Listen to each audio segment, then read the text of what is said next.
Nunca pensé que el sonido de la risa de mi propio hijo podría romperme el alma, pero ahí estaba yo, de pie en mi pequeña cocina a los 68 años, sosteniendo mi teléfono con manos temblorosas, escuchando a Daniel reírse mientras gastaba los ahorros de toda mi vida como si fueran calderilla. Cariño, usa la tarjeta de mamá y ya está. Tiene más de 100.000 euros en ella. Su voz era tan despreocupada, tan displicente, como si estuviera hablando de pedir prestado un terrón de azúcar en lugar del dinero que había ahorrado tras 43 años de trabajar dobles turnos como enfermera. 43 años de pies doloridos, festivos perdidos y de tener que elegir entre comprar comida o un uniforme nuevo porque el mío estaba ya muy gastado. Crié a Daniel sola después de que su padre se fuera cuando él tenía 3 años. Recuerdo esas noches en que volvía a casa de un turno de 16 horas, agotada hasta los huesos, y aún encontraba energía para ayudarle con los deberes. Me sentaba en nuestra mesita de cocina, la misma en la que estoy ahora, y lo miraba luchar con los problemas de matemáticas mientras yo forcejeaba por mantener los ojos abiertos. Pero nunca me quejé, nunca le dejé ver lo cansada que estaba, lo asustada que me sentía de no ser suficiente para él. Cuando se graduó en la Facultad de Derecho, lloré lágrimas de alegría. Todos esos años de sacrificio, todas esas veces que me dije no a mí misma para poder decirle sí a él, todo había valido la pena. Mi chico iba a tener la vida que yo nunca pude. Iba a ser exitoso, respetado, seguro. Estaba tan orgullosa que apenas podía contenerme. Si está disfrutando de esta historia, por favor, suscríbase a nuestro canal. Estamos intentando llegar a los 1000 suscriptores y nos ayuda muchísimo. Y comente desde qué ciudad nos está viendo. Pero el orgullo puede ser algo peligroso. Te ciega ante lo que tienes justo delante. Estaba tan centrada en celebrar el éxito de Daniel, que no me di cuenta de cuándo empezó a mirarme de forma diferente. De cuándo sus visitas se volvieron más cortas, más impacientes. De cuándo empezó a mirar el reloj mientras yo le hablaba de mi día, como si mis palabras le estuvieran robando un tiempo precioso que podría dedicar a cosas más importantes. La primera señal debería haber sido cuando trajo a Amanda a casa. Era guapa, sofisticada, todo lo que yo nunca había sido.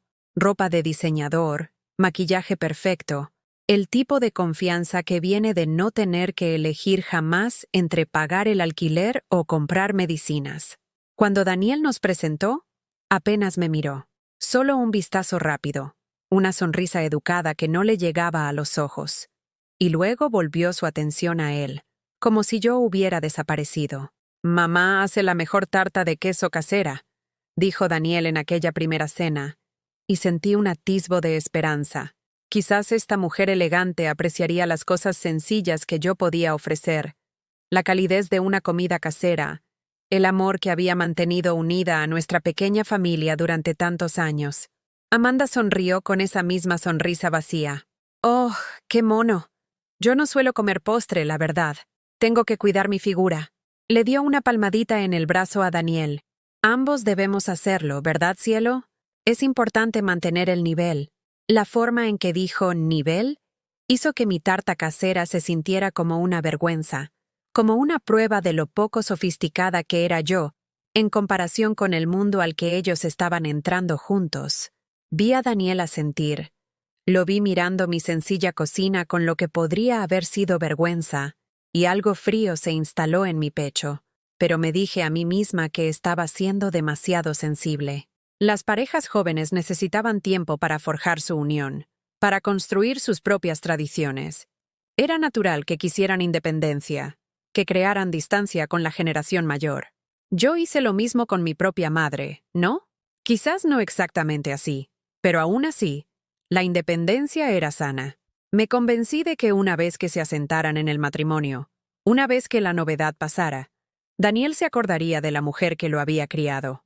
Traería a Amanda con más frecuencia, y ella vería que, bajo mi apariencia sencilla, había un corazón lleno de amor por su marido.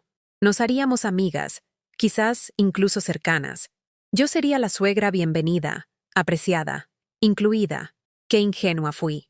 Qué desesperada y patéticamente esperanzada. La boda fue pequeña, íntima, lo que más tarde supe que significaba la familia de Amanda y unos pocos amigos de la Facultad de Derecho. Yo no participé en la planificación. Daniel me llamó 2 semanas antes para decirme la fecha y el lugar, como si yo fuera un familiar lejano, al que se invita por obligación en lugar de la madre que había renunciado a todo para hacer posible su éxito. Me puse mi mejor vestido, el azul marino que compré para su graduación. Se sentía apropiado.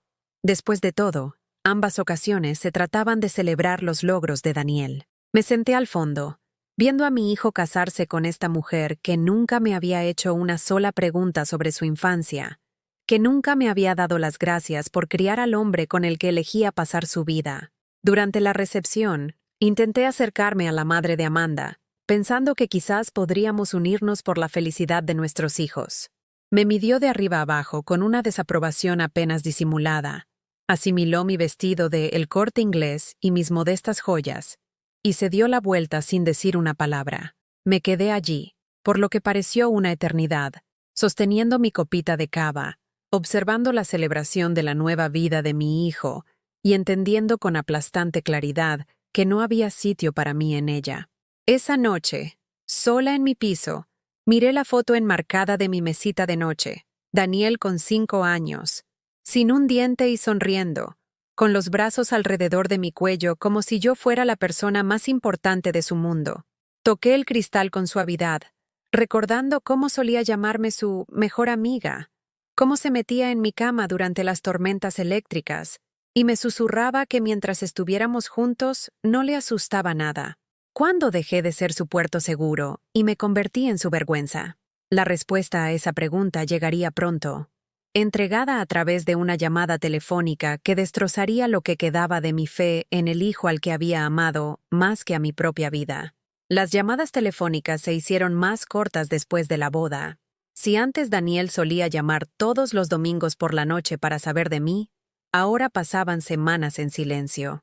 Cuando por fin lo llamaba, Amanda a menudo contestaba con esa misma frialdad educada que había aprendido a reconocer. «Oh, hola Eva. Daniel está en la ducha. ¿Le digo que te devuelva la llamada?» Pero nunca lo hacía, ni esa noche, ni al día siguiente. A veces ni siquiera hasta una semana después. Empecé a anotarlo en una libretita. Patético, lo sé, pero necesitaba convencerme de que no estaba imaginando la creciente distancia. 15 de marzo. Llamé, contestó Amanda. Dijo que estaba ocupado con un caso. 22 de marzo. Dejé un mensaje de voz. No llamó de vuelta. 29 de marzo. Llamé de nuevo. Daniel contestó, pero parecía apurado. Dijo que salían a cenar con los padres de Amanda. Los padres de Amanda. Los había conocido exactamente una vez, en la boda, donde me habían tratado como personal de servicio que se había colado en la sala equivocada.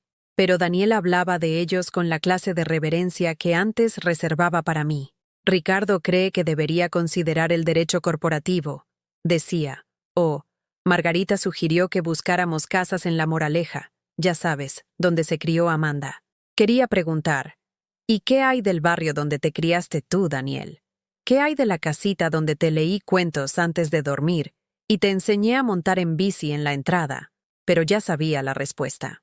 Esa vida era algo de lo que había que ascender, no algo que recordar con cariño. La primera vez que me ofrecía ayudar con su nuevo piso, la respuesta de Daniel me hirió más profundamente que cualquier insulto. Gracias, mamá. Pero Amanda lo tiene todo bajo control. Ya sabes que tiene un gusto muy específico, ¿no? Todo tiene que conjuntar. El mensaje tácito era claro. Mi ayuda no era lo bastante sofisticada para su nueva vida. Yo había amueblado todo nuestro hogar a lo largo de los años con cuidadosos hallazgos de mercadillos de segunda mano y tesoros de ventas de garaje. Cada pieza tenía una historia. La mecedora donde acuné a Daniel durante las fiebres. La mesa de centro que restauré yo misma durante su último año de instituto. Pero el gusto de Amanda aparentemente requería que todo fuera nuevo, caro, coordinado. Una vida sin historia, sin apegos sentimentales que complicaran la estética perfecta. Cuando se mudaron a su nuevo hogar, un elegante ático en el centro que costaba más al mes de lo que yo jamás había ganado en 6 meses, no fui invitada a la fiesta de inauguración, Me enteré por las redes sociales, deslizando fotos de invitados riendo con copas de vino, admirando los inmaculados muebles blancos y el arte abstracto. Ahí estaba Daniel en cada foto, con el brazo alrededor de Amanda, radiante de orgullo por lo que habían construido juntos. Pero no era lo que ellos habían construido, era lo que el dinero de la familia de ella había comprado. Su padre había avalado el alquiler, su madre había ayudado con la decoración, su fondo fiduciario había cubierto los depósitos. Daniel estaba viviendo una vida financiada por personas que nunca habían tenido que elegir entre la calefacción y la compra, que nunca habían tenido que explicar a un niño por qué la Navidad sería más austera este año. Me quedé mirando esas fotos durante horas, haciendo zoom en la cara de Daniel, buscando algún rastro del niño que solía darme las gracias por todo, que una vez me hizo una tarjeta del Día de la Madre que decía: «Eres la mejor mamá del universo y tengo suerte de que me eligieras». ¿Cuándo se había convertido la gratitud en vergüenza? ¿Cuándo se habían convertido mis sacrificios en algo que él quería olvidar en lugar de honrar? La gota que colmó el vaso fue durante la comida de Pascua en casa de los padres de Amanda. Daniel me había llamado para invitarme, o más bien, Amanda había llamado, su voz portando esa cortesía forzada que hacía que cada palabra sonara a obligación. «Nos encantaría que te unieras a nosotros para la Pascua», dijo, aunque nada en su tono sugería amor o una invitación genuina. «Es en casa de mis padres a las 2. Es bastante informal, pero ya sabes cómo son estas cosas». Yo no sabía cómo eran estas cosas, pero podía adivinarlo. Pasé una hora eligiendo mi ropa, decidiéndome por un sencillo vestido negro con un collar de perlas que Daniel me había regalado por mis 60 cumpleaños. Compré un pequeño ramo de flores y una botella de vino que en realidad no podía permitirme, queriendo contribuir con algo a la reunión que tan amablemente me había incluido. La casa era magnífica, espaciosa, con el jardín impecable, la clase de lugar que aparece en las revistas sobre vida de alta sociedad. Sentí que mis sencillas flores se marchitaban en mis manos. Mi vino de oferta de repente parecía patético junto a la elaborada mesa. Amanda abrió la puerta con un vestido vaporoso que probablemente costaba más que mi alquiler mensual. Su sonrisa estaba perfectamente puesta, como su maquillaje, y era igual de artificial. «Eva, viniste. Pasa, pasa». Me guió a través de habitaciones que parecían de exposición, todo coordinado, caro y frío. La mesa de Pascua estaba puesta con porcelana que captaba la luz, copas de cristal que tintineaban suavemente al tocarse, cubiertos de plata que brillaban como joyas. Daniel estaba cerca de la chimenea, contando una historia sobre su último caso a un círculo de parientes de Amanda. Ellos colgaban de cada palabra. Estas personas que nunca habían tenido que luchar por nada, que trataban su modesto éxito como si fuera un logro trascendental. Cuando me vio, su rostro se agitó con algo. No exactamente vergüenza, pero cerca. «Mamá, lo conseguiste». Se acercó y me dio un abrazo rápido, superficial. El tipo que das a parientes lejanos en reuniones obligatorias. «Te acuerdas de todos, ¿verdad?» Pero yo no me acordaba de todos porque no había conocido a la mayoría. La familia extensa de Amanda, amigos universitarios que habían triunfado en finanzas y bienes raíces, gente cuyas conversaciones giraban en torno a casas de vacaciones, escuelas privadas y carteras de acciones. Sonreí y asentí e intenté encontrar formas de contribuir a discusiones sobre regiones vinícolas que nunca había visitado y restaurantes que nunca podría pagar. Durante la cena, me encontré sentada en el extremo más lejano de la mesa, entre el anciano tío de Amanda, que era sordo, y un primo que se pasó toda la comida enviando mensajes. La conversación fluía a mi alrededor como si yo fuera una roca en un río, presente pero irrelevante, algo que había que sortear en lugar de involucrar. Escuché a Daniel hablar sobre sus planes de carrera con el padre de Amanda. Lo vi asentir con entusiasmo cuando Ricardo sugirió contactos y oportunidades. «Sabes, hijo, todo es cuestión de a quién conozcas en este negocio», dijo Ricardo. Y Daniel asintió completamente de acuerdo, como si la mujer que había trabajado en 3 empleos para pagar su educación fuera invisible. Cuando sirvieron el postre, una elaborada tarta de alguna pastelería elegante, La madre de Amanda dio un discurso sobre la familia y la tradición y el estar agradecidos por las bendiciones. Habló de la importancia de rodearse de personas que compartan tus valores, que entiendan lo que realmente importa en la vida. Sus ojos nunca se movieron en mi dirección. Después de cenar, me ofrecía ayudar a recoger, pero Amanda me hizo un gesto para que no lo hiciera. Oh, no, ya lo tenemos controlado. El servicio se encargará de todo. El servicio. Por supuesto que había servicio. Estas personas no lavaban sus propios platos, como tampoco se preocupaban por los pagos de la hipoteca o las facturas médicas. Me senté sola en su impecable salón, viendo a Daniel reír con su nueva familia, y comprendí que, en algún momento del camino, yo había sido editada fuera de su historia, no de forma dramática, no con palabras crueles o rechazo obvio, sino gradualmente, educadamente, sistemáticamente. Me había convertido en el prólogo vergonzoso de su vida real, el borrador que preferiría que la gente no leyera. El viaje de vuelta a casa fueron los 40 minutos más largos de mi vida. No dejaba de revivir momentos de la cena, buscando señales de que estaba equivocada, de que mi hijo todavía valoraba a la mujer que lo había criado. Pero cada recuerdo solo confirmaba lo que ya sabía. Me había convertido en una extraña en la vida de mi propio hijo, tolerada pero no atesorada, incluida pero no acogida. Esa noche me senté en mi pequeño piso y me pregunté cuándo exactamente lo había perdido. ¿Fue gradual o hubo un momento, una conversación, una toma de conciencia, en el que decidió que su madre ya no era lo bastante buena para la vida que quería vivir? Estaba a punto de descubrir cuán profundamente me había ya borrado de su vida. Empecé a esforzarme más después de aquella cena de Pascua, convencida de que si tan solo encontraba el enfoque correcto, las palabras adecuadas, podría acortar la creciente brecha entre nosotros. Quizás había sido demasiado pasiva, demasiado comprensiva. Tal vez Daniel necesitaba ver que yo podía encajar en su nuevo mundo, que no era la vergüenza que él parecía pensar. Me inscribí en una clase de informática en el Centro Cultural del barrio, pensando que si aprendía a usar el correo electrónico y las redes sociales correctamente, podríamos mantener un mejor contacto. A mis 68 años, era la estudiante más vieja por décadas, torpe con los teclados mientras veinteañeros me ayudaban a comprender conceptos que parecían tan ajenos como la ingeniería aeroespacial. Pero persistí, impulsada por la esperanza de que la tecnología pudiera ser el puente de vuelta a la vida de mi hijo. Mi primer correo electrónico a Daniel fue cuidadosamente redactado, revisado 3 veces. Le hablé de la clase, de aprender cosas nuevas, de una anécdota divertida del trabajo. Hice clic en enviar con la emoción de una adolescente mandando su primera carta de amor. Luego revisé mi bandeja de entrada obsesivamente durante días, esperando su respuesta. Cuando por fin llegó, fueron 2 líneas. Genial, mamá. Me alegra que te mantengas ocupada. Hablamos pronto.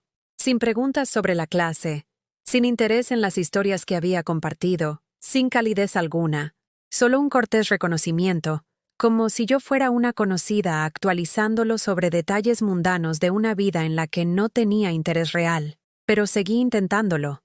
Le envié artículos que pensé que le interesarían, fotos de su infancia que por fin había aprendido a escanear y adjuntar. La mayoría quedaron sin respuesta. Cuando sí respondía, siempre era breve, distraído, como si estuviera marcando elementos de una lista de deberes en lugar de comunicarse con alguien que lo amaba. El punto de ruptura llegó cuando decidí darle una sorpresa en su oficina por su cumpleaños. Siempre le había hecho una tarta, de chocolate con crema de avellanas, su favorita desde que tenía 7 años. Pasé horas haciéndola perfecta. Luego tomé 3 autobuses a través de la ciudad para llegar a su edificio en el centro, llevando la caja de la tarta como una carga preciosa. El vestíbulo del bufete de abogados era todo mármol y cristal, intimidante en su costosa elegancia. La recepcionista me miró como si estuviera perdida, asimilando mi ropa modesta y mi tarta casera con una confusión apenas disimulada. «Vengo a ver a Daniel Torres», dije, intentando sonar segura. «Soy su madre». Su expresión cambió a algo que podría haber sido lástima. Oh, déjeme llamar a su oficina. Habló en voz baja, con la mano cubriendo parcialmente el teléfono, como si estuviera discutiendo algo vergonzoso que necesitaba ser manejado con delicadeza. Daniel apareció 5 minutos después, su rostro pasando de la sorpresa al pánico y a algo que parecía mortificación. No estaba solo. Amanda estaba con él, probablemente almorzando juntos, ambos vestidos con esa manera cara y sin esfuerzo que hacía que mi conjunto de El Corte Inglés pareciera un disfraz. ¿Mamá? ¿Qué estás? ¿Cómo has? Miró alrededor del vestíbulo nerviosamente, como si comprobara quién podría estar presenciando esta inesperada aparición de su pasado. Te he traído una tarta de cumpleaños, dije, levantando la caja con un orgullo que se estaba convirtiendo rápidamente en vergüenza. Tu favorita. Pensé que quizás podríamos celebrarlo, solo por unos minutos. La risa de Amanda fue suave pero cortante. Oh, qué detalle. Pero Daniel está intentando reducir el azúcar. Los dos lo estamos. Órdenes del médico. Puso una mano posesiva en su brazo. Además, tenemos esa reunión para almorzar con los Olmedo en 10 minutos. ¿Los Olmedo? Pregunté, aunque ya sabía que estas eran más conexiones de la familia de Amanda, más oportunidades que venían a través de ella en lugar de algo que Daniel hubiera ganado por sí mismo. Amigos de la familia de Amanda, dijo Daniel, sin mirarme a los ojos. Clientes importantes. Realmente no podemos llegar tarde. Me quedé allí sosteniendo mi tarta, entendiendo con claridad aplastante que me había convertido en un inconveniente. No solo inoportuna, sino activamente problemática. Algo que necesitaba ser gestionado rápidamente antes de que complicara su imagen profesional cuidadosamente construida. Por supuesto, dije, mi voz más pequeña de lo que pretendía. Debería haber llamado antes. La próxima vez, dijo Daniel, pero su tono sugería que no debería haber una próxima vez, que las visitas espontáneas de su madre de clase trabajadora no eran apropiadas para su nueva vida. Volví a casa en los 3 autobuses con mi tarta rechazada, viendo la ciudad pasar por ventanas que parecían reflejar solo mi propia estupidez. En casa, me senté en mi mesa de la cocina y comí un trozo de la tarta sola, probando todo el amor que había puesto en ella y preguntándome por qué ese amor se había convertido en algo que mi propio hijo se avergonzaba de aceptar en público. La humillación se profundizó cuando descubrí, semanas después, que Daniel sí había celebrado su cumpleaños después de todo, en un restaurante de lujo con la familia y amigos de Amanda. Vi las fotos en las redes sociales de Amanda. Daniel soplando las velas de una tarta profesionalmente decorada que probablemente costó más de lo que yo gasto en la compra en un mes. Todos estaban elegantemente vestidos, riendo, brindando por su éxito. No fui mencionada. No fui echada de menos. Ni siquiera fui pensada. Simplemente celebraron sin mí, como si yo nunca hubiera existido. Intenté llamarlo para preguntarle, para entender por qué no me habían incluido. Pero la explicación de Daniel fue peor que el silencio. Fue solo una cosita, mamá. De última hora. No queríamos que te tuvieras que desplazar hasta el centro de nuevo. Desplazarme. Como si pasar tiempo con su madre fuera una carga. Una obligación que requería que se incomodara por mi bien. El insulto final llegó cuando Amanda fue ascendida en su firma de marketing.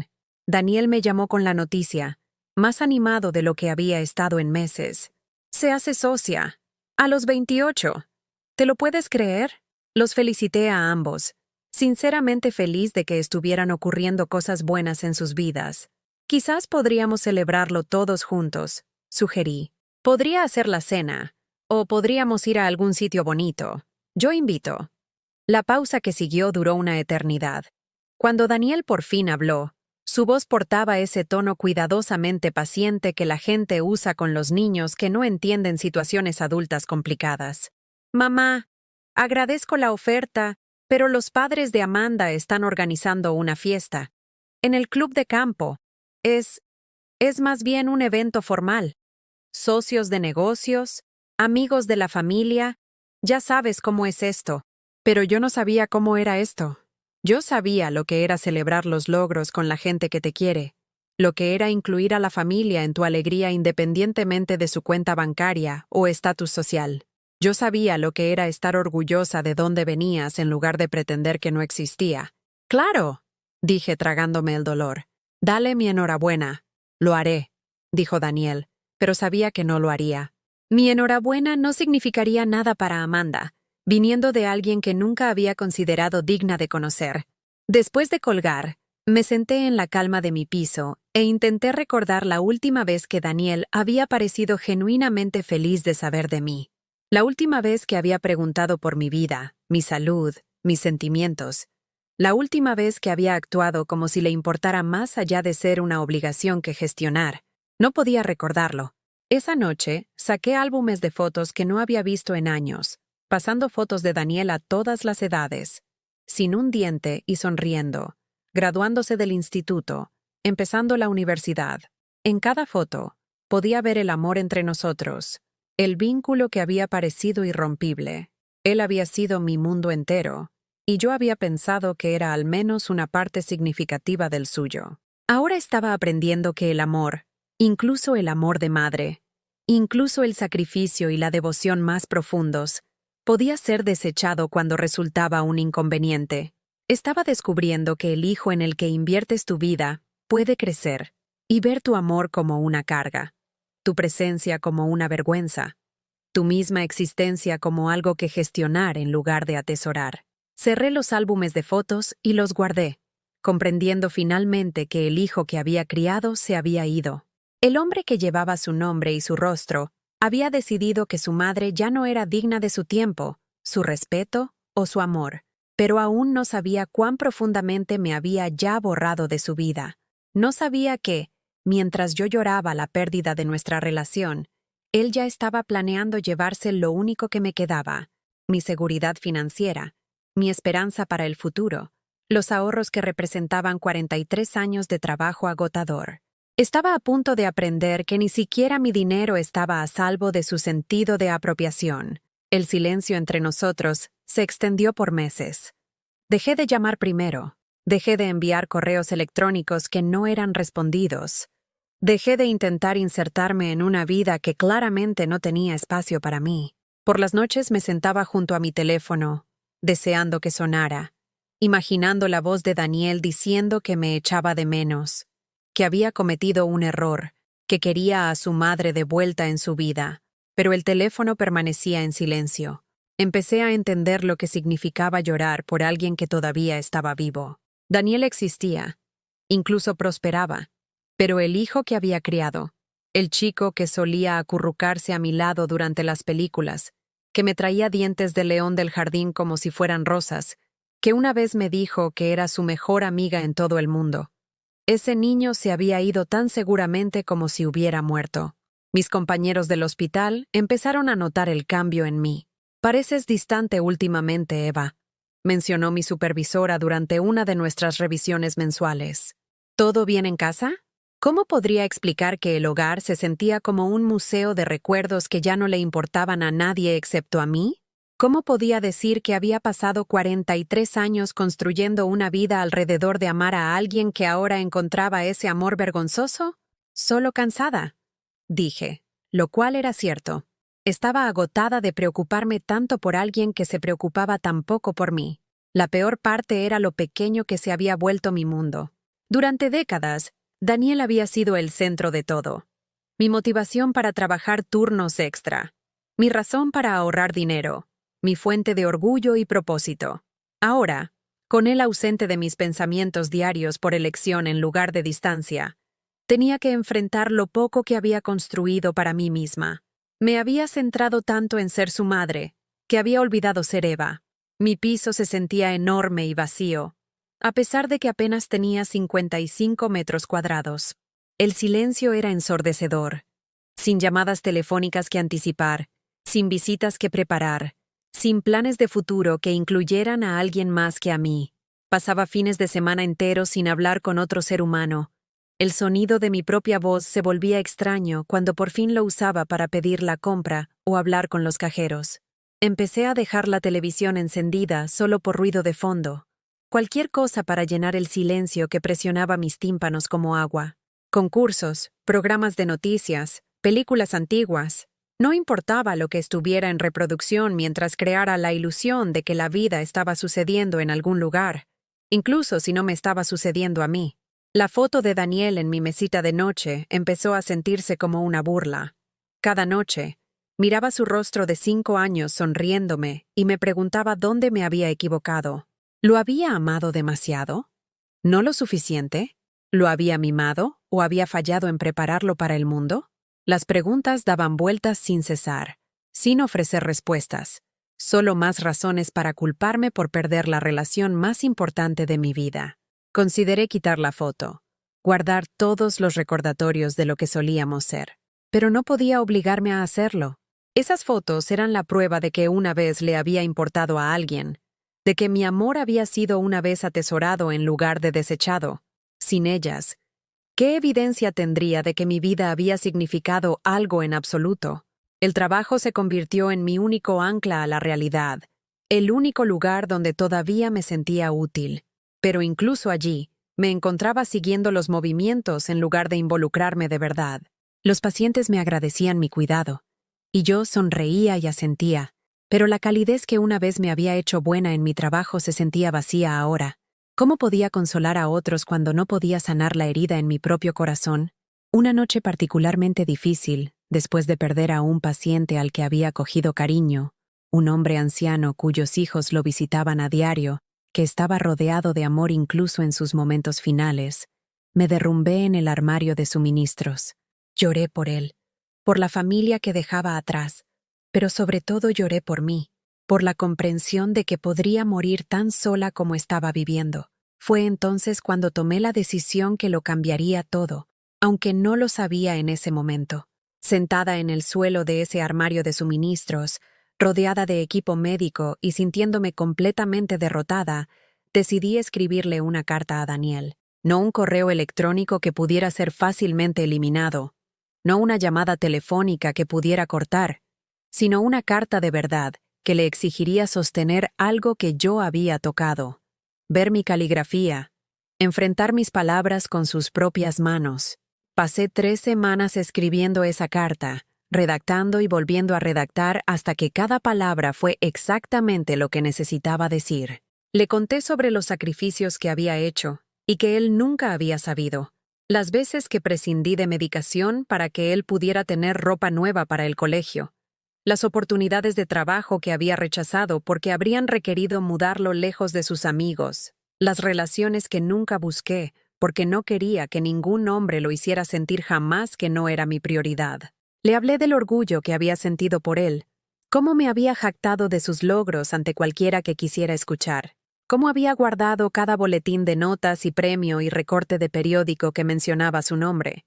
Le expliqué cómo se sentía verlo construir una vida que no tenía espacio para la mujer que la había hecho posible, cómo dolía ser tratada como una vergüenza en lugar de un tesoro. Pero sobre todo, le dije que lo amaba, que siempre lo amaría, sin importar cuánta distancia pusiera entre nosotros, sin importar cuán completamente me borrara de su historia. Le dije que amarlo había sido el mayor privilegio de mi vida, incluso si ese amor ya no era bienvenido. Sellé la carta en un sobre con su nombre escrito con mi mejor caligrafía, de la forma en que solía dirigir sus tarjetas de cumpleaños cuando era pequeño. Le puse un sello y la llevé al buzón de la esquina, sosteniéndola durante un largo momento antes de dejarla caer por la ranura. Luego esperé. Pasaron días, luego semanas. No llegó respuesta, ni llamada telefónica, ni carta de vuelta, ni reconocimiento de que siquiera la hubiera recibido. El silencio que siguió fue diferente al anterior. Fue deliberado, final, una puerta que se cerraba de golpe a cualquier posibilidad de reconciliación. Fue entonces cuando verdaderamente me rendí. No de forma dramática, no con rabia o lágrimas, sino con una tranquila resignación que se instaló en mis huesos como el frío. Dejé de revisar mi teléfono obsesivamente. Dejé de saltar cada vez que sonaba esperando que fuera él. Acepté que había criado a un hijo que podía leer el corazón de su madre vertido en papel y no sentir nada, no hacer nada, no decir nada a cambio. Empecé a planificar un futuro que me incluía solo a mí. Calculé cuánto durarían mis ahorros si era cuidadosa, cuántos años podría trabajar antes de que mi cuerpo cediera, qué tipo de cuidados al final de la vida podría permitirme como una mujer sin familia que abogara por ella. Los números eran deprimentes pero manejables si era inteligente al respecto. Fue entonces cuando tomé la decisión práctica que resultaría ser el error más grande de mi vida. Pensé en la cuenta bancaria que había estado construyendo durante 43 años. Cada euro ganado a través de dobles turnos y sacrificio. Tenía más de 100.000 euros. No una fortuna, pero suficiente para asegurar que no sería una carga para nadie. Suficiente para mantener mi dignidad incluso si tenía que dejar de trabajar. Decidí que si Daniel alguna vez enfrentaba una crisis real, si alguna vez necesitaba ayuda de verdad, quería poder proporcionársela. Así que lo agregué a mi cuenta bancaria como titular secundario, pensando que si me pasaba algo, si tenía un infarto o un derrame cerebral, él podría gestionar mis asuntos sin las complicaciones de los trámites de herencia. Parecía una precaución tan razonable, el tipo de planificación práctica que los adultos responsables hacen por sus familias. Incluso me dije que era un gesto de fe, prueba de que, a pesar de todo, todavía confiaba en él. Todavía quería cuidarlo incluso si él ya no quería cuidar de mí. No tenía idea de que le estaba entregando la llave para destruir la poca seguridad que me quedaba. En el banco, la empleada me felicitó por ser tan previsora. Es inteligente tener a alguien de confianza con acceso a sus cuentas, dijo mientras firmaba los documentos. Especialmente la familia. No hay nada más importante que la familia. Sonreí y asentí, creyéndola completamente. Creí que, sin importar lo distante que se hubiera vuelto Daniel, sin importar cuán completamente me hubiera borrado de su vida, nunca me haría daño deliberadamente. Creí que el niño que había criado todavía existía en algún lugar dentro del hombre en que se había convertido. Estaba a punto de aprender cuán equivocada podía estar. Pero en ese momento, firmando esos papeles con mi cuidadosa caligrafía, todavía tenía algo que habían pasado por alto. Tenía 43 años de instintos de supervivencia, décadas de hacer algo de la nada, toda una vida siendo subestimada por gente que creía saber de lo que era capaz. No tenían idea de lo que acababan de despertar. El extracto bancario llegó un martes por la mañana de octubre, mezclado con la habitual colección de facturas y anuncios que llenaban mi buzón. Casi no lo abrí de inmediato. Había estado revisando mi saldo obsesivamente en línea desde que agregué a Daniel a la cuenta, en parte por costumbre y en parte por el extraño consuelo de ver esos números que representaban seguridad, independencia, los frutos de una vida de ahorro cuidadoso. Pero algo me hizo abrir el sobre esa mañana, tal vez el grosor, el peso que sugería más páginas de lo habitual. Lo que encontré dentro hizo que mi taza de café se me resbalara de las manos. La cerámica se estrelló contra el suelo de la cocina mientras mi mundo implosionaba por segunda vez en 6 meses. Saldo de la cuenta: 247.32. Me quedé mirando el número, segura de que había habido algún error. Justo 3 semanas antes, cuando revisé por última vez en línea, el saldo había sido de 103.847,15. Me lo sabía de memoria, como algunas personas se saben sus números de teléfono o direcciones. Ese dinero representaba 43 años de elegir marcas blancas en lugar de marcas conocidas, de ir andando al trabajo en lugar de tomar autobuses cuando hacía buen tiempo, de usar zapatos hasta que no podían ser reparados más. Mis manos temblaban mientras hojeaba las páginas, buscando una explicación, alguna razón lógica de por qué más de 100.000 euros se habían desvanecido. Lo que encontré fue peor que un error bancario. Lo que encontré fue un desmantelamiento sistemático del trabajo de mi vida, transacción por transacción, cada una autorizada con el acceso de Daniel a la cuenta en la que había confiado. 15 de septiembre. Retirada de 12.000. Concepto. Gastos luna de miel. 18 de septiembre. Retirada de $8.500. Concepto. Mejora anillos boda. 22 de septiembre. Retirada de 15.000. Concepto. Armario de Amanda. 28 de septiembre. Retirada de 25.000. Concepto. Anticipo coche. La lista continuaba por páginas. Tratamientos de spa, bolsos de diseñador, cenas caras, una escapada de lujo de fin de semana. Cada transacción se sintió como un golpe físico, prueba de que, mientras yo lloraba la pérdida de nuestra relación, Daniel había estado saqueando sistemáticamente la cuenta a la que tontamente le había dado acceso, pero fue la anotación final la que rompió algo fundamental dentro de mí. 1 de octubre. Retirada de 38,000. Concepto. Oportunidad de inversión. Consejo Padre Amanda. Habían jugado con la porción más grande de mis ahorros en alguna aventura de negocios sugerida por el padre de Amanda, tratando el trabajo de mi vida como dinero de juego, como una tarjeta de crédito ilimitada adjunta a la cuenta de otra persona. El descarado sentido de apropiación era asombroso. Habían gastado mi fondo de jubilación en su luna de miel, su estilo de vida de lujo, sus sueños de inversión, sin aparentemente dedicar un solo pensamiento a la mujer que había ganado cada euro. Llamé al banco de inmediato.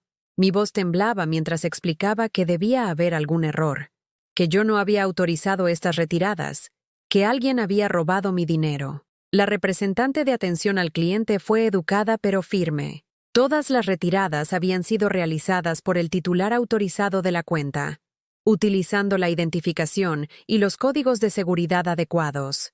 Todo era legal, documentado, irreversible. Señora, cuando usted agregó a su hijo a la cuenta, le dio acceso total a todos los fondos. Estas transacciones son completamente legítimas según nuestros registros. Legítimas, legales, autorizadas. Las palabras se sintieron como armas, cada una diseñada para explicar por qué el sistema que se suponía que me protegía había facilitado mi destrucción. Yo misma había firmado los papeles, ido al banco voluntariamente, tomado la decisión que había permitido mi propia ruina financiera. Colgué y me senté en mi cocina rodeada de los pedazos rotos de mi taza de café, comprendiendo con claridad cristalina que me habían engañado. Mientras yo escribía cartas sinceras sobre amor y sacrificio, Daniel estaba calculando cómo convertir mi devoción en efectivo. Mientras yo lloraba la pérdida de nuestra relación, él ya estaba planeando cómo liquidar la evidencia del trabajo de mi vida. El teléfono sonó 20 minutos después. El nombre de Daniel apareció en la identificación de la llamada, y por un momento de locura, mi corazón dio un salto de esperanza. Quizás estaba llamando para explicar, para disculparse, para decirme que había habido un terrible malentendido. «Hola, mamá». Su voz era informal, casi alegre. «Solo quería avisarte. Amanda y yo usamos algo de dinero de la cuenta, para la luna de miel y algunas otras cosas. Espero que esté bien. Algo de dinero. Algunas otras cosas. Como si hubiera pedido prestados 20 euros para gasolina en lugar de robar todos los ahorros de mi vida. Daniel», dije, mi voz más firme de lo que me sentía, «te llevaste más de 100,000 euros. Bueno, sí, pero realmente no lo estabas usando, ¿verdad? Quiero decir, vives de forma bastante sencilla, y el padre de Amanda cree que podemos duplicarlo con esta oportunidad de inversión. Te lo devolveremos con intereses». La casualidad al ignorar mi estilo de vida sencillo, la suposición de que, porque vivía modestamente, no necesitaba ni merecía seguridad financiera, la promesa de reembolso que sonaba tan sincera como una promesa de campaña, todo se cristalizó en un momento de comprensión perfecta. Mi hijo no me veía como una persona con derechos, necesidades o dignidad. Me veía como un recurso a explotar, una cuenta bancaria con apegos sentimentales que podían ignorarse con seguridad mientras mantuviera la pretensión de un eventual reembolso. «¿Cuándo?», pregunté. «¿Cuándo qué? ¿Cuándo me lo devolverás?». Hubo una pausa, y casi podía oírlo calculando, tratando de determinar qué línea de tiempo sonaría razonable para la mujer a la que acababa de robar. «Pronto, mamá. Quizás 6 meses, 1 año como máximo. El padre de Amanda está muy bien conectado. Conoce a toda la gente adecuada. Esto es básicamente algo seguro». «¿Algo seguro?». Mi seguridad de jubilación había sido jugada en un algo seguro por personas que nunca habían trabajado un día en una fábrica, nunca habían elegido entre medicación y comida, nunca se habían quedado despiertos por la noche, calculando si podían pagar tanto el alquiler como los servicios públicos en el mismo mes. «¿Y si no funciona?», pregunté. Otra pausa, más larga esta vez. Funcionará. Pero escucha, tengo que irme. Amanda y yo nos reunimos con los inversores. Te llamo luego, ¿vale? Colgó antes de que pudiera responder, dejándome sola con la devastación de mi seguridad financiera y el conocimiento de que mi hijo se había convertido en alguien que ya no reconocía. Esa noche, me senté en la mesa de mi cocina con los extractos bancarios extendidos ante mí como evidencia en un juicio, tratando de entender cómo había criado a una persona capaz de tal crueldad casual. Pensé en cada sacrificio que había hecho, cada elección en la que había priorizado sus necesidades sobre las mías, cada momento en que le había enseñado lo que estaba bien y lo que estaba mal con el ejemplo en lugar de la prédica. ¿Dónde me había equivocado? ¿Había sido demasiado generosa, demasiado abnegada?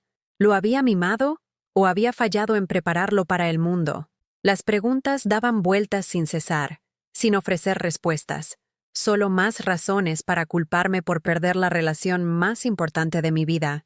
Pero a medida que pasaban las horas, algo cambió dentro de mí. El shock se desvaneció, reemplazado por algo más duro, más claro, más enfocado. Empecé a ver mi situación no como una víctima, sino como alguien que había sido subestimado por gente que creía saber de lo que era capaz. Habían tomado mi dinero, pero habían cometido un error crucial. Habían asumido que yo estaba indefensa. Habían contado con mi silencio, mi falta de voluntad para montar un escándalo, mi instinto maternal para proteger a Daniel incluso cuando me estaba destruyendo.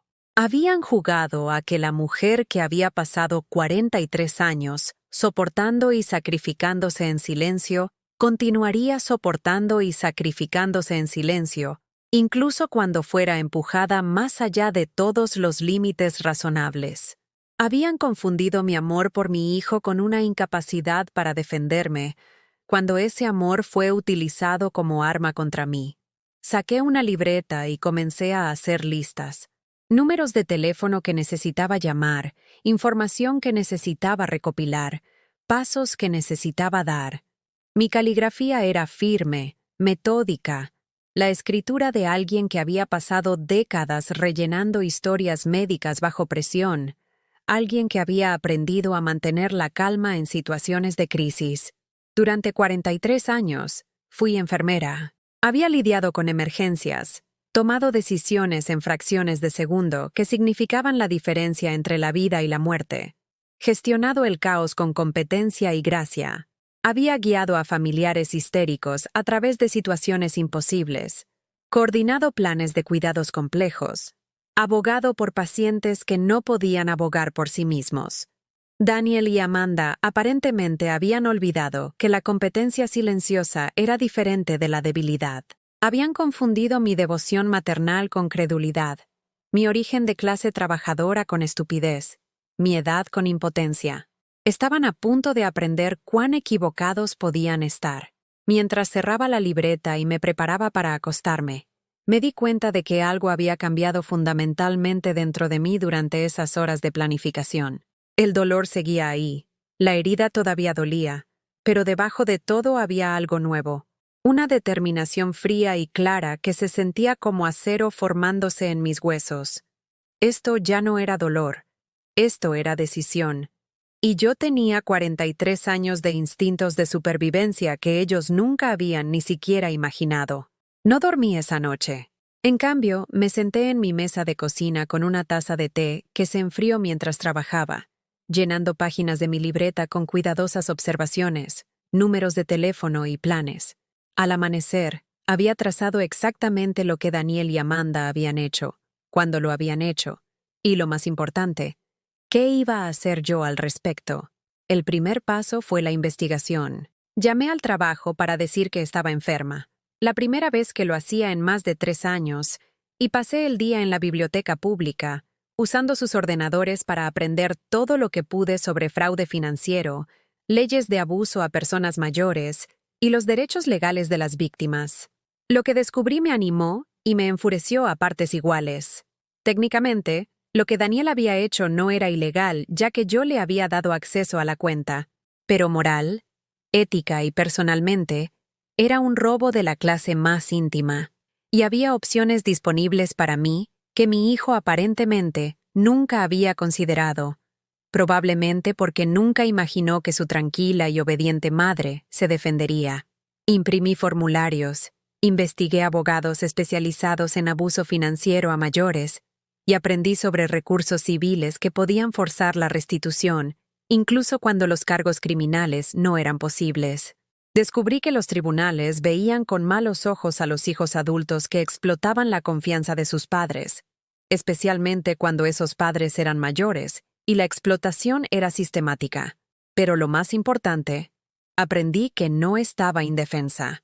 El sistema que había permitido mi victimización también proporcionaba formas de buscar justicia, si yo era lo suficientemente valiente como para usarlas. Durante las siguientes semanas, me convertí en una estudiante de mi propia situación.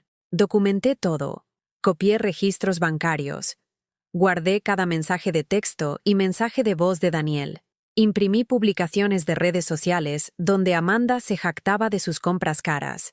Estaba construyendo un caso, creando un rastro de papel que contaría la historia de cómo dos jóvenes adultos privilegiados habían robado sistemáticamente a una enfermera mayor los ahorros de toda su vida. Mientras tanto, Daniel y Amanda parecían creer que su robo había pasado inadvertido, o al menos sin ser desafiado. El Instagram de Amanda continuó mostrando su estilo de vida mejorado. Fotos de bolsos de diseñador que costaban más que mi alquiler mensual. Comidas de restaurante que representaban semanas de mi presupuesto de compra. Tratamientos de spa que eran indulgencias casuales en su mundo, pero que habrían sido lujos imposibles en el mío. La casual crueldad de ostentar su prosperidad robada hizo que mi determinación fuera más fuerte.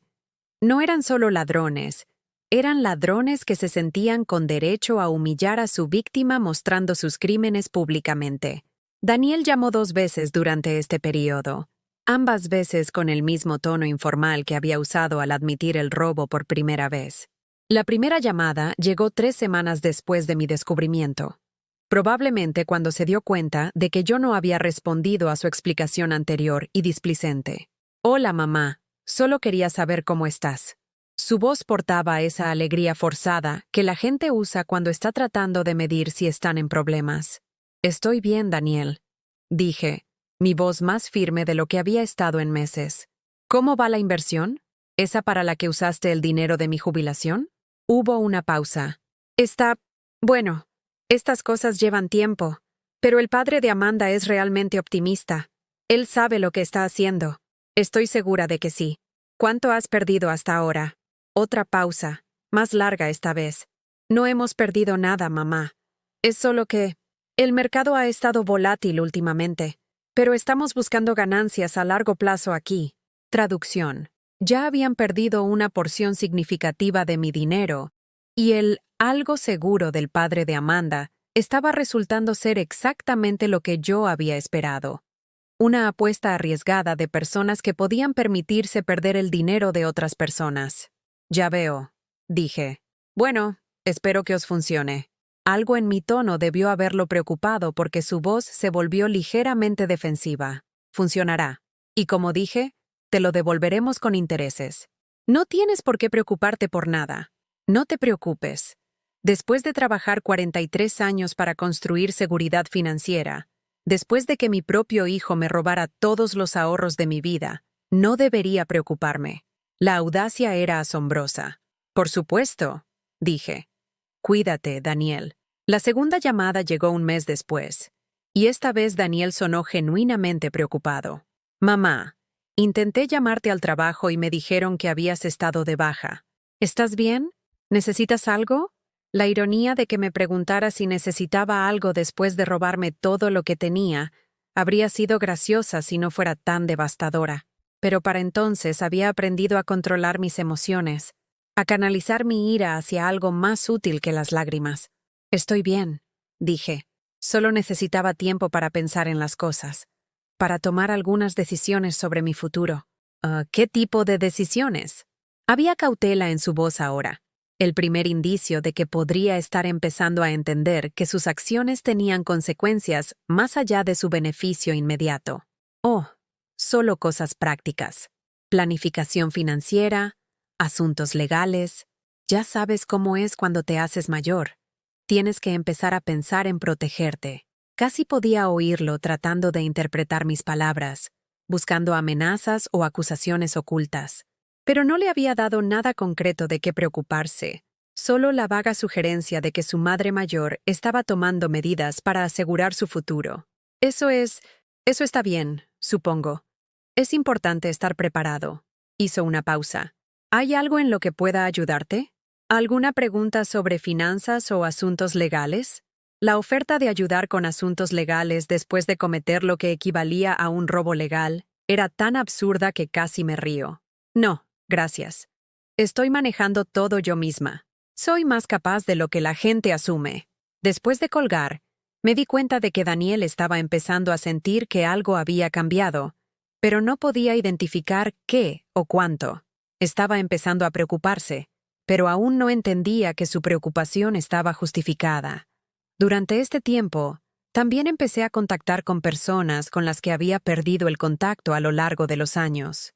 Antiguos colegas del hospital, vecinos a los que conocía pero con los que rara vez hablaba, incluso parientes lejanos que habían crecido con Daniel y lo recordaban de niño. No estaba cotilleando ni quejándome, simplemente estaba reconectando, reconstruyendo relaciones que había dejado desvanecer mientras estaba enfocada enteramente en ser la madre de Daniel. Lo que descubrí fue a la vez desgarrador y empoderador. Muchas de estas personas habían notado el trato de Daniel hacia mí mucho antes de que yo estuviera dispuesta a reconocerlo. Habían visto cómo me ignoraba en reuniones sociales, cómo evitaba incluirme en su vida, cómo parecía avergonzado de la mujer que lo había criado. Siempre me pregunté sobre ese chico, dijo Marta, una antigua compañera de trabajo que se había jubilado 5 años antes. Incluso cuando era joven, visitándote en el hospital, siempre parecía con derecho, como si el mundo le debiera algo solo por existir. Otros compartieron observaciones similares. Habían visto a Daniel dar por sentados mis sacrificios. Lo habían visto tratar mi devoción como algo debido en lugar de un regalo. Habían notado cosas que yo había estado demasiado cerca para ver. Patrones de comportamiento que se habían estado construyendo durante años. Pero también me recordaron quién era yo más allá de ser la madre de Daniel. Recordaron a la enfermera que había trabajado dobles turnos para cubrir a colegas enfermos, a la mujer que había organizado colectas de caridad para familias en crisis, a la persona que nunca dudaba en ayudar cuando alguien necesitaba apoyo. Siempre fuiste la persona más fuerte de cualquier habitación, continuó Marta, incluso cuando no te dabas cuenta, incluso cuando otras personas te subestimaban. Estas conversaciones me ayudaron a entender que mi fuerza no había desaparecido, simplemente había olvidado que existía. Durante tantos años, me había definido enteramente en relación con Daniel, midiendo mi valía por su éxito y aprobación. Pero yo tenía una identidad antes de que él naciera, habilidades y capacidades que no tenían nada que ver con ser su madre. Empecé a hacer otros preparativos también. Abrí una nueva cuenta bancaria en otra institución, una a la que Daniel no tenía acceso ni conocimiento. Trasladé mis restantes 247.32 stores allí, junto con mis cheques de pago al volver al trabajo. No era mucho, pero era mío, seguro de cualquier robo futuro. También consulté a una abogada, una mujer aguda de unos 50 años especializada en casos de abuso a personas mayores. Escuchó mi historia con el tipo de atención enfocada que me dijo que había escuchado historias similares antes. Lo que hicieron es moralmente reprobable, dijo después de revisar los documentos que había reunido.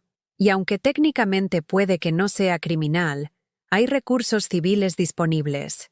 Podemos presentar una demanda de restitución, y dada la naturaleza sistemática del robo y la aparente falta de remordimiento de su hijo, creo que tenemos un caso sólido. ¿Qué implicaría eso?, pregunté. Declaración financiera completa de ambos. Embargo de activos si es necesario para recuperar su dinero. Procedimientos judiciales públicos donde su comportamiento sería examinado y juzgado. No sería rápido ni fácil, pero enviaría un mensaje claro de que robar a los padres mayores tiene graves consecuencias. Le di las gracias y le dije que me pondría en contacto. Aún no estaba lista para presentar la demanda. Tenía algo más en mente primero, algo que daría a Daniel y Amanda la oportunidad de hacer lo correcto antes de que yo escalara a la acción legal. Pero mientras salía de la oficina de esa abogada, sentí algo que no había experimentado en meses. Esperanza. No esperanza de que Daniel desarrollara espontáneamente una conciencia, sino esperanza de que yo podía recuperar mi dignidad y seguridad a través de mis propias acciones. Esa tarde, me senté en mi tranquilo piso y empecé a escribir otra carta. No a Daniel esta vez, sino a mí misma. Una carta que leería cada vez que empezara a dudar de mi resolución, cada vez que el instinto maternal de protegerlo amenazara con anular mi instinto de autopreservación. En esa carta, me recordé que el amor no debería requerir la autodestrucción, que ser una buena madre no significaba aceptar el abuso de un hijo ingrato, que merecía algo mejor que pasar mis últimos años en la pobreza, porque había confiado en la persona equivocada con mi seguridad. Mientras sellaba esa carta y la guardaba en el cajón de mi cómoda, me di cuenta de que la mujer asustada y devastada que había descubierto el robo se había ido. En su lugar había alguien más dura, más sabia, más decidida. Daniel y Amanda habían despertado algo que no podían controlar, y no tenían idea de lo que les esperaba. La llamada llegó un jueves por la mañana de diciembre, 6 meses después de que descubriera el robo. La voz de Daniel era diferente esta vez, temblorosa, desesperada, despojada de la confianza casual que había caracterizado todas nuestras conversaciones anteriores desde su matrimonio. «Mamá, de verdad necesito hablar contigo. ¿Puedo ir? ¿Ahora mismo?» Había estado esperando esta llamada durante semanas. Las publicaciones de Amanda en las redes sociales se habían detenido abruptamente 3 semanas antes. No más fotos de bolsos de diseñador. No más registros en restaurantes caros. No más celebraciones de días de spa. El silencio era revelador, y yo había adivinado correctamente lo que significaba. «Claro», dije, mi voz tranquila y mesurada. «Pongo el café». Llegó 40 minutos después, pareciendo haber envejecido años en los meses desde la última vez que lo había visto. Su traje caro estaba arrugado, su cabello habitualmente perfecto despeinado, su rostro portaba la clase de estrés que viene de ver cómo tu mundo se derrumba en tiempo real. Amanda no estaba con él. Eso me dijo todo lo que necesitaba saber. «Hola, mamá», dijo, su voz pequeña e incierta. Miró alrededor de mi modesto piso como si lo viera por primera vez, asimilando los muebles sencillos, las decoraciones de segunda mano, la vida que había construido con lo poco que quedaba después de su robo. «Hola, Daniel. Te ves cansado. Siéntate». Se sentó en el borde de mi viejo sofá, el que había comprado en un mercadillo hace 15 años y conservaba porque era cómodo, no porque fuera elegante. Sus manos temblaban ligeramente. Ya fuera por cafeína, estrés o algo más fuerte, no podía decirlo. «¿Cómo estás?», preguntó, y por primera vez en meses, la pregunta parecía genuina en lugar de superficial. «Estoy bien», dije, acomodándome en mi mecedora con mi café. Mejor de lo que esperaba, de hecho. «¿Y tú?». Miró sus manos, y vi algo que no había visto desde que era un niño atrapado en una mentira. Vergüenza. «No estoy bien, mamá. Para nada bien». Tomó un aliento tembloroso. «Amanda me ha dejado». Esperé. Había aprendido el poder del silencio durante los últimos meses, la forma en que podía hacer que otras personas llenaran el espacio con verdades que preferirían mantener ocultas. «Se llevó todo», continuó, su voz quebrándose ligeramente. «El coche, las joyas, incluso los muebles del piso. Su familia consiguió que me despidieran del bufete. Dijeron que era una responsabilidad para su reputación.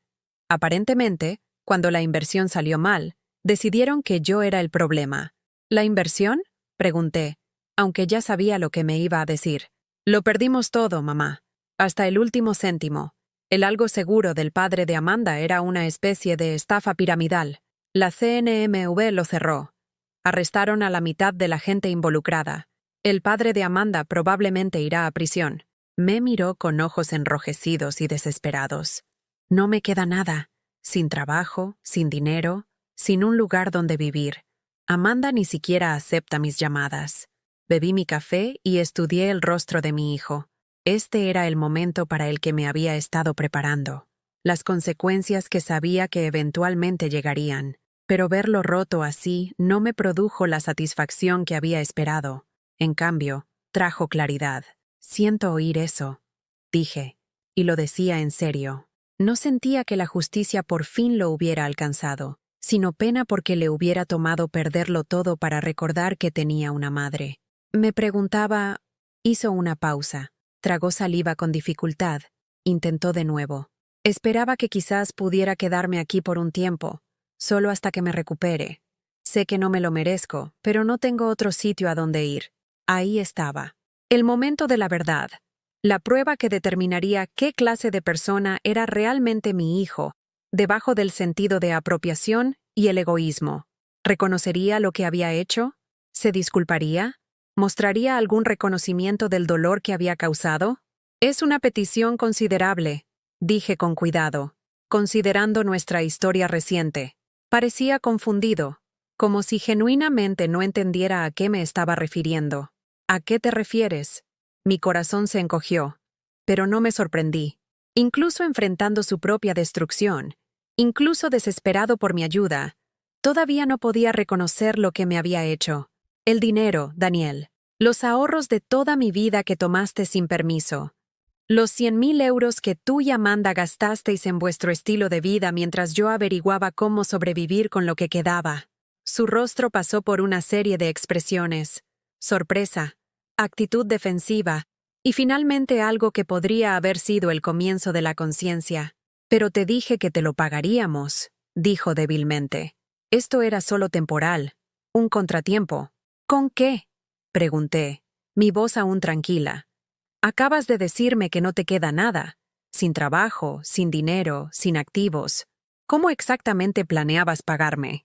Por primera vez, pareció comprender verdaderamente la magnitud de lo que había hecho. El color se drenó de su rostro al darse cuenta de que sus promesas de reembolso se habían construido sobre nada más que arrogancia y privilegio, que había jugado la seguridad de su madre basándose en conexiones que se habían evaporado en el momento en que las cosas salieron mal. Yo pensé... Se detuvo. Comenzó de nuevo. Nunca quise que esto pasara. ¿Qué pensaste que pasaría, Daniel? Cuando tomaste dinero que no te pertenecía, dinero que había ahorrado durante 43 años, y se lo diste a gente para que jugara con él, ¿qué resultado imaginaste? Estaba llorando ahora. Lágrimas reales que parecían provenir de un lugar más profundo que la autocompasión. Pensé que ganaríamos más dinero. Pensé que podría devolverte el doble de lo que pedimos prestado. La familia de Amanda. Lo hicieron sonar tan fácil, tan garantizado. ¿Ah? No era tuyo para arriesgar, dije en voz baja. Nunca fue tuyo para tomar. Lo sé, susurró. Lo sé ahora. Pero en ese momento, se sintió como si no lo estuvieras usando de todas formas. Como si estuviera ahí sin más. Ahí sin más. El trabajo de mi vida, mi seguridad, mi esperanza de independencia en la vejez, estaba ahí sin más, aparentemente sin servir para nada hasta que él decidiera darle un mejor uso. ¿Tienes idea de lo que me has hecho pasar? Pregunté. ¿Comprendes lo que es descubrir que tu propio hijo te ve como nada más que una cuenta bancaria para saquear cuando le conviene? Me miró con algo que podría haber sido el comienzo del remordimiento genuino. Nunca lo pensé de esa manera. Yo solo... estaba tan centrado en la oportunidad, en construir algo más grande. Pensé que lo entenderías. Lo entendí perfectamente, dije. Comprendí que el hijo que crié había decidido que el bienestar de su madre era menos importante que los hábitos de compra de su esposa. Comprendí que 43 años de sacrificio no significaban nada comparado con impresionar a personas que te abandonarían en el momento en que te volvieras un inconveniente. La verdad de esa última declaración lo golpeó como un impacto físico. Amanda y su familia, de hecho, lo habían abandonado por completo, cortándolo en el momento en que su utilidad terminó. ¿Qué hago ahora?, preguntó. Y por primera vez desde la infancia, sonó como si estuviera pidiendo genuinamente mi guía en lugar de solo esperar mis recursos. Metí la mano en el cajón de mi mesita auxiliar y saqué un sobre. Dentro había copias de todos los documentos que había reunido durante los últimos meses. Registros bancarios, investigación legal, las notas de la consulta de mi abogada, Había planeado dárselos eventualmente, pero había imaginado que la conversación sería diferente. «Esto es lo que vas a hacer», dije, entregándole el sobre. «Vas a mirar cada documento que hay aquí. Vas a ver exactamente lo que me quitaste, céntimo a céntimo. Vas a entender la definición legal de abuso financiero a personas mayores y las consecuencias que están disponibles para las víctimas». Sus manos temblaron mientras abría el sobre y veía el contenido. Documentos legales, registros financieros, información de contacto de abogados especializados en casos de abuso a mayores. «Luego», continué, «vas a decidir si quieres arreglar esto a través de la restitución y el arrepentimiento genuino, o si quieres enfrentar las consecuencias legales de lo que has hecho. Porque esas son tus únicas dos opciones ahora». Me miró con algo parecido al miedo. «¿De verdad me demandarías? ¿A tu propio hijo?» «Mi propio hijo robó los ahorros de toda mi vida», respondí con calma. «Mi propio hijo me dejó con 247 euros después de 43 años de trabajo. Mi propio hijo jugó mi seguridad basándose en el consejo de personas que ni siquiera atenderían sus llamadas ahora. Así que sí, si eso es lo que se necesita para recuperar lo que robaste, perseguiré absolutamente todos los recursos legales disponibles para mí». El silencio que siguió fue diferente a cualquiera que hubiéramos compartido antes. No la fría distancia de los últimos meses, no la incómoda cortesía de las obligaciones familiares, sino la profunda calma de alguien que por fin comprende la magnitud de sus acciones. «Lo siento», dijo finalmente, y por primera vez sonó real. «Lo siento muchísimo, mamá. Yo nunca pensé en lo que significaría para ti. Sé que no lo hiciste», dije. «Ese es exactamente el problema». Se sentó allí durante un largo tiempo, mirando los documentos, viendo su crimen expuesto en blanco y negro. Cuando por fin levantó la vista, algo fundamental había cambiado en su expresión. «¿Qué necesitarías de mí?», preguntó en voz baja. «¿Para arreglar esto?». Era la primera pregunta que hacía en meses que parecía centrada en mis necesidades en lugar de las suyas. Lo que necesitaba de Daniel no era solo dinero, aunque eso era ciertamente parte de ello. Lo que necesitaba era algo que no podía calcularse en euros y céntimos. Necesitaba recuperar mi dignidad, restaurar mi sentido de valía y, lo más importante, necesitaba saber que las lecciones que había intentado enseñarle sobre lo que estaba bien y lo que estaba mal por fin habían calado. «Primero», dije, dejando mi taza de café con cuidado deliberado, «vas a vender todo lo que aún poseas. El reloj, la ropa de diseñador, cualquier cosa de valor que provenga de mi dinero. Cada céntimo irá a la devolución de lo que robaste». Asintió, aunque pude verlo calculando mentalmente lo poco que eso realmente supondría. La mayor parte de lo que habían comprado probablemente ya se había vendido para financiar su estilo de vida, después de que la inversión se derrumbara. Segundo, vas a buscar un trabajo, cualquier trabajo que te contrate, y el 50% de cada nómina será para mí hasta que cada euro sea devuelto. No aproximadamente devuelto, no en su mayor parte devuelto, cada euro, con intereses. «Eso podría llevar años», dijo, no quejándose sino simplemente declarando un hecho. «Me llevó 43 años ahorrar ese dinero», respondí. «Unos pocos años para devolverlo parece razonable». Asintió de nuevo, comprendiendo quizás por primera vez el alcance de lo que había destruido. «Tercero», continué, guardando lo más importante para el final, «vas a escribir cartas de disculpa a cada persona que fue testigo de tu trato hacia mí durante el último año. Tus colegas, la familia de Amanda, cualquiera que te haya visto despreciarme o tratarme como una vergüenza. Vas a reconocer públicamente lo que hiciste y asumirás la responsabilidad total». Esto era más difícil para él que la restitución financiera, pude verlo. El dinero podía recuperarse, pero la reputación y el orgullo, una vez perdidos, eran mucho más difíciles de recuperar. «Y cuarto», dije, reservando lo más importante para el final, «vas a volver a vivir aquí, en este piso, durante el tiempo que sea necesario para arreglar esto. No porque necesites un lugar donde quedarte, sino porque necesitas recordar lo que significa ser parte de una familia que se cuida mutuamente en lugar de explotarse. ¿Has Miró alrededor del pequeño piso de nuevo, esta vez con ojos diferentes. No la evaluación avergonzada de alguien que se avergüenza de su origen, sino quizás el comienzo de la apreciación por el hogar que su madre había construido y mantenido con el salario de una persona trabajadora. ¿Me dejarías quedarme aquí? ¿Después de lo que hice? No te estoy dejando hacer nada, dije con firmeza. Lo estoy exigiendo.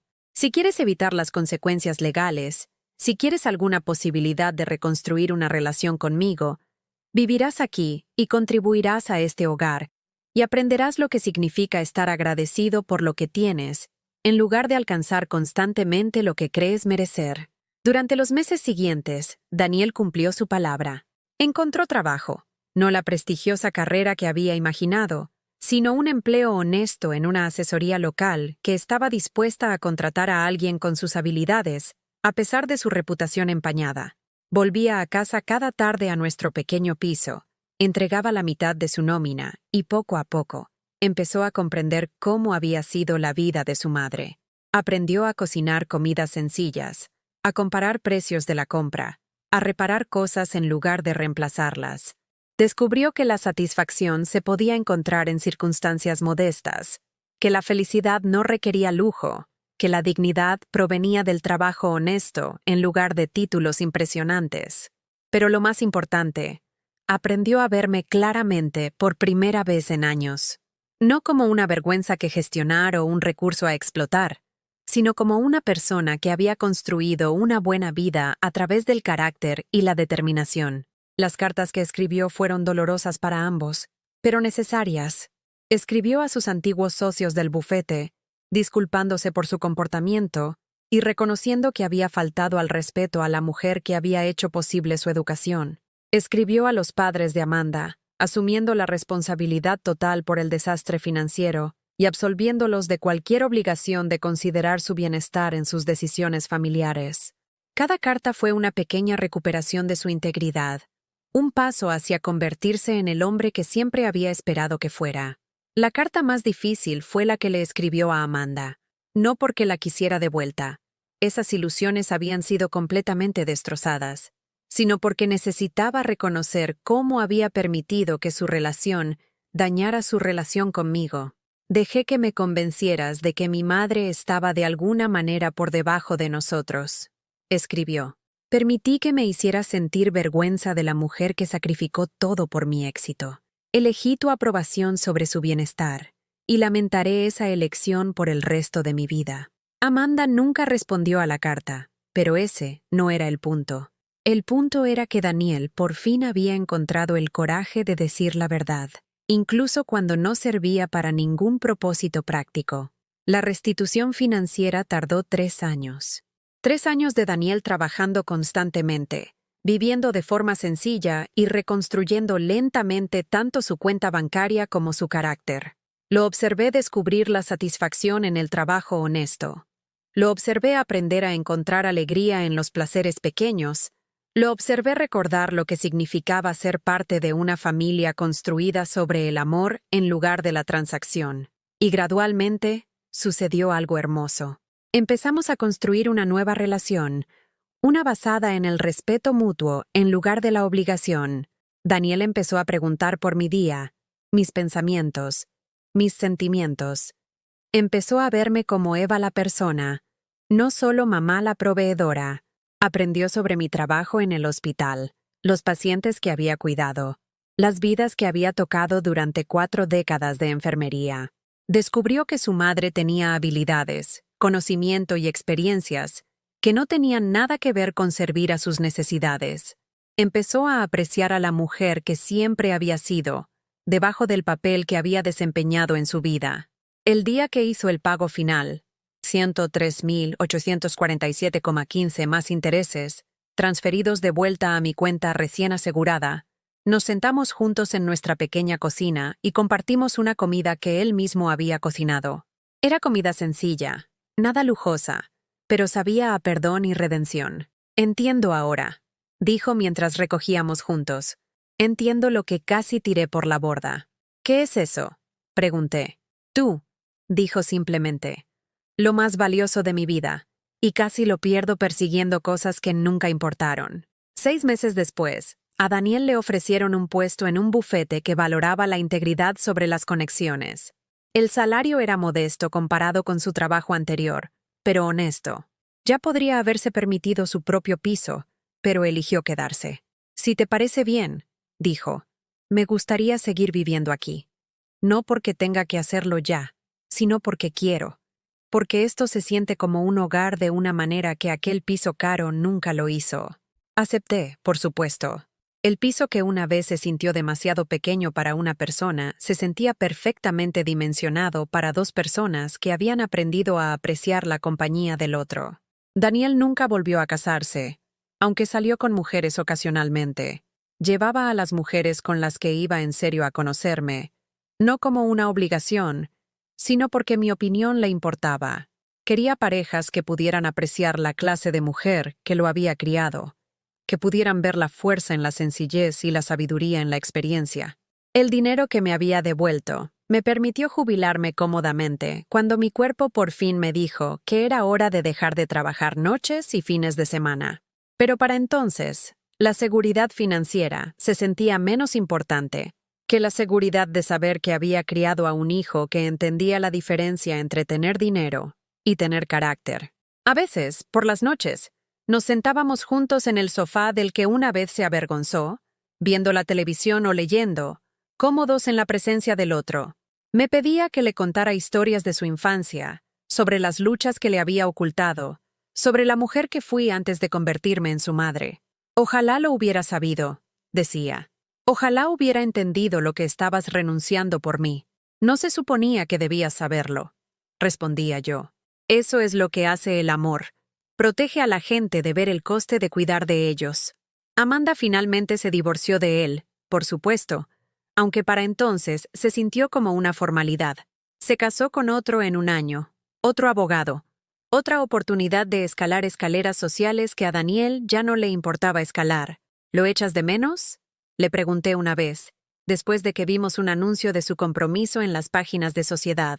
«¿La vida que tenías con ella?». Consideró la pregunta seriamente antes de responder. «Echo de menos quien creí que era», dijo. «Pero me gusta mucho más quién soy en realidad». Esa conversación ocurrió en una tranquila tarde de domingo, 5 años después del día en que me llamó desesperado y roto. Estábamos sentados en nuestra cocina, la misma cocina donde había descubierto su robo, donde había planeado mi respuesta, donde lo había confrontado con la verdad de lo que había hecho.